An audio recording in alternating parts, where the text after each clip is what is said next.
क्या आप जानते हैं यह भारत का वह कुंड है। भगवान परशुराम ने अपनी मां की हत्या करने के बाद अपने हाथ में चिपकी हुई कुल्हाड़ी से मुक्ति पाई थी। ये कहानी हर्षि जगदन्नी और उनकी पत्नी रेणुका की है। कहते हैं रेणुका रोज कच्ची घड़ी में नदी के किनारे पानी लाती थी और उनके सटीक बल से उनका घड़ा टूटता नहीं था।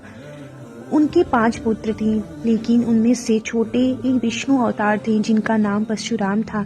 एक दिन नदी के किनारे रेणुका ने गंधर्व को संगीत, नृत्य और जल गिराते हुए देखा। एक पल के लिए उनका मन मोह में पड़ गया। उनका सटीक बल टूटते हुए उनका घड़ा टूट गया। जब वह आश्रम लौटी तो ऋषि ने अपने योग बल से जान लिया कि उनका मन भटक गया था। वह इतना क्रोधित हुए कि वह अपने पुत्रों को आज्ञा दी और अपनी मां का मृत्यु कर दो, लेकिन चारों भाई ने इनकार कर दिया। उन्होंने उनको पत्थर होने का श्राप दे दिया।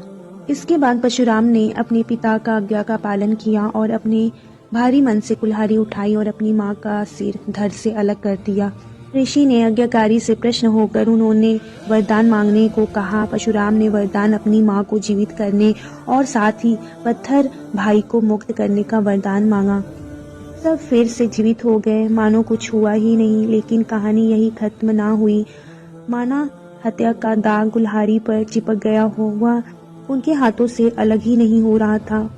वो पाप से मुक्त पाने के लिए दर दर भटकते रहे।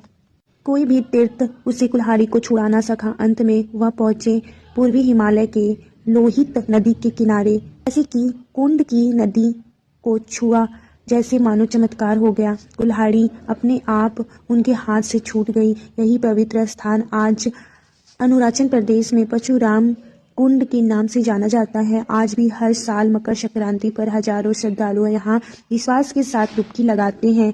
यह कुंड उनके सारे पापों को धो डालता है, ठीक ऐसे ही जैसे परशुराम को उनके पाप से नष्ट किया था। भगवान परशुराम को दिल से मानने वाले सभी भक्त दिल से कमेंट में जय परशुराम जरूर लिखेंगे। धन्यवाद।